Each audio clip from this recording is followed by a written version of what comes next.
పంట వేసినటువంటి రైతులకు ఇవ్వమని ఉన్నది. అంతే తప్ప పంట వేయని రైతులకు ఇచ్చారు, దానివల్ల 20,000 కోట్లు పంట వేయనటువంటి రైతుల జేబుల్లోకి పోయినాయి అని చెప్పే మేము ముందు సమాచారం పెట్టాం తప్ప పంట వేసినటువంటి రైతుకు 1 ఎకరం కూడా తగ్గించలేదు.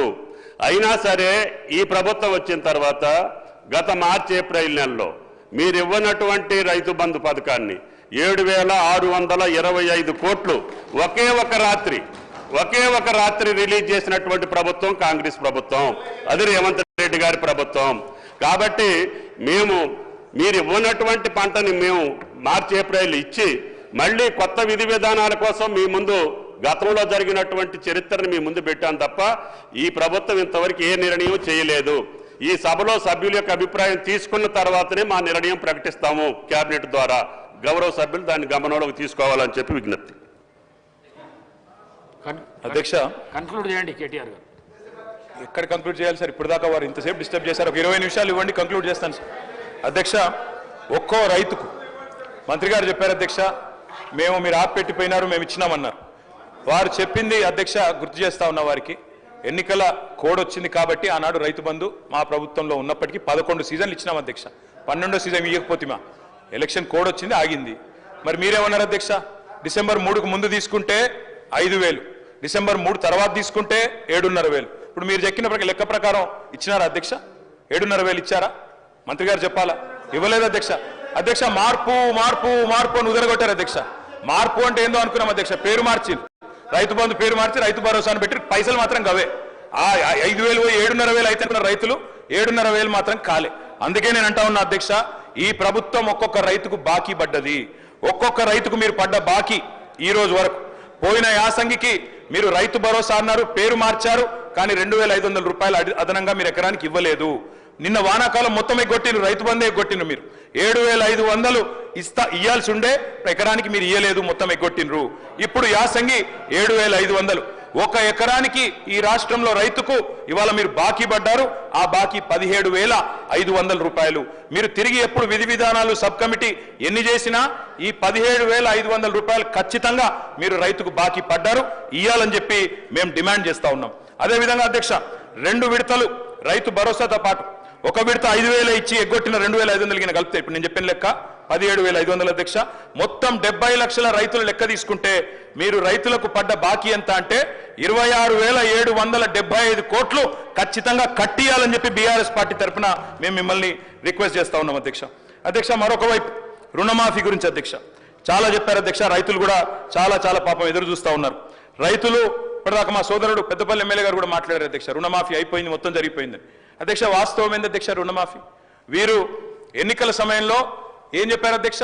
ఇప్పటిదాకా రుణాలు తెచ్చుకోవాలని ఉంటే కూడా అర్జెంటుగా ఓన్రీ తెచ్చుకోమన్నారు అధ్యక్ష. తెచ్చుకోమంటే డిసెంబర్ 9 నాడు సంతకం పెడతాం, 2 లక్షల రుణాలు తెచ్చుకొని మేము మొదటి సంతకమే దాని మీద పెడతామని చెప్పి 2023 డిసెంబర్ 9 మొదటి సంతకం అన్నారు. ఏకకాలంలో రుణమాఫీ అన్నారు, ఒకటే పెన్ స్ట్రోక్ తో చేసేస్తా అన్నారు. కానీ అధ్యక్ష జరిగింది ఏంది అధ్యక్ష? ఈరోజు ఈ రాష్ట్రంలో ఎస్ఎల్బిసి వీరు ప్రభుత్వం రాగానే డిసెంబర్ 7 ఎస్ఎల్బిసి పెట్టారు, state level bankers committee meeting పెట్టారు. State level bankers committee meeting పెడితే అధ్యక్ష అందులో బ్యాంకర్స్ చెప్పినారు మొత్తం 2 లక్షల వరకు రుణమాఫీ చేయాలి అంటే 49,500 కోట్లు కావాలని చెప్పినారు. మరి ప్రభుత్వం ముఖ్యమంత్రి గారు చెప్పినారు, బయట ఎక్కడో మాట్లాడుతూ మైక్లో చెప్పారు, రికార్డు కూడా ఉంది, కావాలంటే ప్లే చేయమంటే చేస్తా అధ్యక్ష మీరు అనుమతిస్తే. ముఖ్యమంత్రి గారు చెప్పారు, ఏముంది ఆయనలా, మేము ఒక్క సంవత్సరం కడుపు కట్టుకుంటే 40,000 కట్టేస్తాం, ఏమున్నది అన్నారు. మరి సంవత్సరం అయిపోయింది, 40,000 కోట్లు పత్తా లేదు అధ్యక్ష. మరి కడుపు కట్టుకున్నారా కట్టుకోలేదా ఇంకేం చేసినారో మాకు తెలియదు అధ్యక్ష, వారు చెప్పాలి. అదేవిధంగా అధ్యక్ష 40,000 కోట్లు అన్నారు ముఖ్యమంత్రి గారు, ఎస్ఎల్బిసి 49,500 అన్నది, ముఖ్యమంత్రి గారు 40,000 అన్నారు. మళ్ళా వెంటనే కేబినెట్ కాడికి వచ్చే వరకు 31,000 కోట్లు అయింది. మరి ఎట్లా మాయమైతే అధ్యక్ష లెక్కలు? 49,000కి వెళ్ళి 40 అయింది, 40కి వెళ్ళి కేబినెట్కి వచ్చే వరకు 31,000 కోట్లు అయింది, బడ్జెట్కి వచ్చే వరకు 26,000 కోట్లు. మళ్ళీ ఇవాళ మొన్న పాలమూరులో విజయోత్సవం జరిపినప్పుడు మొత్తం జరిగింది 19,000 కోట్లు అని చెప్తున్నారు అధ్యక్ష. నేను సవాల్ చేస్తా ఉన్నా, ఈ ప్రభుత్వాన్ని సవాల్ చేస్తా ఉన్నా అధ్యక్ష, ఏ ఊరికైనా పోదాం రాష్ట్రంలో, కొండారెడ్డి పల్లికి పోదామా, కొడంగల్కి పోదామా, సిరిసిల్లకు పోదామా, ఏ ఊరు వాళ్ళ ఇష్టం, పాలేరు పోదామా, ఎక్కడ పోదామా వాళ్ళ ఇష్టం. ఖచ్చితంగా ఏ ఒక్క ఊర్లోనైనా 100% రుణమాఫీ జరిగిందని రైతులు చెప్తే స్పీకర్ ఫార్మాట్ లో రాజీనామా వెంటనే మీకు ఇచ్చి రాజకీయ సన్యాసం తీసుకుంటారు అధ్యక్ష. ఏ ఒక్క ఊర్లో అయినా సరే అధ్యక్ష. ఈ రకమైన బుకాయింపు, ఈ రకమైన మోసం మంచిది కాదు అధ్యక్ష. పావులా కూడా జరగలే అధ్యక్ష రైతు రుణమాఫీ. 49,500 కోట్లు అని చెప్పి ఇప్పటి వరకు 12,000 కోట్లు కూడా చేయకుండా తప్పించుకునే ప్రయత్నం చేస్తా ఉన్నారు. ఒక మాట అన్నారు అధ్యక్ష ఆ రోజు ముఖ్యమంత్రి గారు, రైతు బంధు ఎందుకు అయిపోతుందా, మేమేమన్నా దివానగాళ్ళమా అవులగాళ్ళమా అని మాట్లాడింది అధ్యక్ష. మరి ఇలా వానాకాలం రైతు బంధు ఎగ్గొట్టిన వాళ్ళని ఏమనాలి అధ్యక్ష? వానాకాలం రైతు బంధు ఎగ్గొట్టిన వాళ్ళని ఏమనాలి అధ్యక్ష ముఖ్యమంత్రి గారి మాటల్లో? అందుకే అంటా ఉన్నాం, ఒక పంట కాదు 3 పంటలకు ఇయ్యాలని డిమాండ్ చేసిండ్రు. ఆ 3 పంటలకు ఇయ్యాలని మేము డిమాండ్ చేస్తా ఉన్నాం. ఇవాళ నిన్న భూభారతి చట్టం తెచ్చిండ్రు అధ్యక్ష. అందులో అనుభవదారుడు కాలం పెట్టిండ్రు. నేను అడుగుతా ఉన్నా కాంగ్రెస్ ప్రభుత్వాన్ని, మీరే చెప్పారు రైతులకే కాదు కౌలు రైతులకు కూడా ఇస్తామని చెప్పారు. ఎస్ సార్, కన్క్లూడ్ చేయండి. ఎందుకంటే నేను వేరేమైనా మాట్లాడుతున్నా సార్, సబ్జెక్ట్ ఏం మాట్లాడుతున్నా, రైతు భరోసా మీద మాట్లాడుతున్నా అధ్యక్ష. అనుభవదారుడి కాలం పెట్టారు, జమాబంద్ అని రాసినారు. మరి అనుభవదారుడి కాలం పెడితే నేను అడుగుతా ఉన్నా అధ్యక్ష, చెప్పండి దయచేసి. అనుభవదారుడి కాలం పెట్టారు, ముఖ్యమంత్రి గారు ఎన్నికలకు ముందు చెప్పినారు కౌలు రైతుకి ఇస్తాం, రైతు కూడా ఇస్తాం, భూ యజమాని కూడా ఇస్తామని చెప్పినారు. ఇవాళ ప్రభుత్వం స్పష్టం చేయాలి, రైతుకు ఇస్తామని చెప్పిండ్రు, కౌలు రైతుకి ఇస్తామని చెప్పిండ్రు, రైతు కూలీలకు ఇస్తామని చెప్పిండ్రు. తప్పకుండా ఇచ్చిన హామీ నిలబెట్టుకోవాలి. ఇంకా చెప్పాలంటే అధ్యక్ష, ఈనాడు పేపర్లో ఫ్రంట్ పేజ్ ప్రకటన ఉంది, నాకు చూపెట్టమంటే చూపెడతా. మొదటి 100 రోజుల్లోనే ఇస్తాం అని కూడా చెప్పిండ్రు అధ్యక్ష, మాట నిలబెట్టుకోలేదు. ఎన్నికల ప్రచారంలోనేమో అందరికీ అన్ని, ఇప్పుడు మాత్రం కొందరికే కొన్ని అని కోతలు పెట్టే ప్రయత్నం చేస్తా ఉన్నారు. అన్నిటికీ మించి అధ్యక్ష, బడ్జెట్ లోనే వీళ్ళ చిత్తశుద్ధి బయటపడ్డది. మంత్రి గారేమో మేము నిర్ణయం తీసుకోలేదు అంటున్నారు రైతు భరోసా మీద, కానీ బడ్జెట్ లోనే వీళ్ళ చిత్తశుద్ధి బయటపడ్డది అధ్యక్ష. ఏం చెప్పారు బడ్జెట్ లో? రైతు భరోసాకి కేవలం కేటాయించింది 15,000 కోట్లు. మీకు నిజంగానే పెంచాలన్న ఆలోచన ఉన్న మాట వాస్తవం అయితే, 100 రోజుల్లో రైతు భరోసా పెంచుతామని చెప్పిన మాట వాస్తవం అయితే, మీరు ఎందుకు 15,000 కోట్లే కేటాయించారు? ఎందుకు మీరు 23,000 కోట్లు ఏదైతే 7,500 రూపాయలు కావాలో ఎకరానికి ఎందుకు కేటాయించలేదు?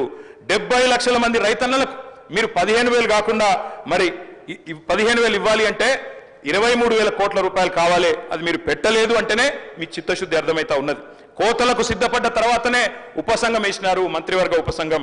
ఇవాళ మీరు టైం పాస్ చేస్తా ఉన్నారు, ఖచ్చితంగా చెప్తా ఉన్నా, కాలక్షేపం చేస్తున్నారు. మంత్రివర్గ ఉపసంఘాన్ని వేసి ఇయ్యదలుచుకోలేదు మీరు. వానాకాలం రైతు బంధు ఎగ్గొట్టినట్టే భవిష్యత్తులో కూడా రైతు బంధు ఎగ్గొట్టే చక్కర్లో మీరు ఉన్నారు. అందుకే ఇవాళ రైతులు నమ్మతలేరు. రైతును అనుమానించే ప్రయత్నం చేస్తా ఉన్నారు, అవమానించే ప్రయత్నం చేస్తున్నారు. పెద్దోళ్ళకి ఇస్తున్నారు, దుర్వినియోగం అయిపోయింది అని కావాలని ఆంక్షలు పెడతాం, అగ్ని పరీక్షలు పెడతామని చెప్పి నిందలు వేస్తామని మాట్లాడుతూ ఉన్నారు అధ్యక్ష. మరి మేనిఫెస్టోలో పెట్టినప్పుడు ఎందుకు చెప్పలేదు అధ్యక్ష ఇవన్నీ? ఆ రోజేమో అందరికీ అన్ని, ఇప్పుడేమో కొందరికే కొన్ని కోతలు పెడతామని అప్పుడు ఎందుకు చెప్పలేదు అధ్యక్ష? అందుకే అధ్యక్ష, ఐటీ గట్టేటోళ్లకు అధ్యక్ష ఈ రాష్ట్రంలో అధ్యక్ష పాన్ కార్డులు ఎన్ని ఉన్నాయో తెలుసా అధ్యక్ష?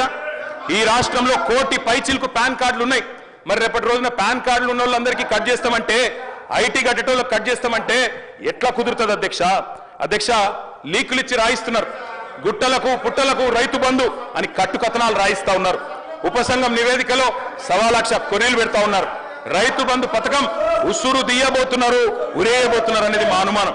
ఉపసంఘం నివేదికను ఖచ్చితంగా రాష్ట్ర ప్రజల ముందు పెట్టాలి, శాసనసభ ముందు పెట్టాలి. అధ్యక్ష, నేను ఒకటి అడుగుతున్నా అధ్యక్ష, ప్రభుత్వ ఉద్యోగులకు ఐటీ చెల్లింపుదారులకు రైతు భరోసా కట్ చేస్తారా? మంత్రి గారు చెప్పాలి. ప్రభుత్వ ఉద్యోగులకు భూమికున్న బంధాన్ని తెంపేస్తారా? వాళ్ళు రైతు బిడ్డలు కాదా? వాళ్ళు భూమిపుత్రులు కాదా? రైతు బిడ్డ ఉద్యోగి అయితే వారికి కటింగ్ పెడతారా? తప్పకుండా చెప్పాలి. తరతరాలుగా సాగుతున్న భూమిని, సాగు చేస్తున్న వ్యవసాయాన్ని మరి వ్యాపారంగా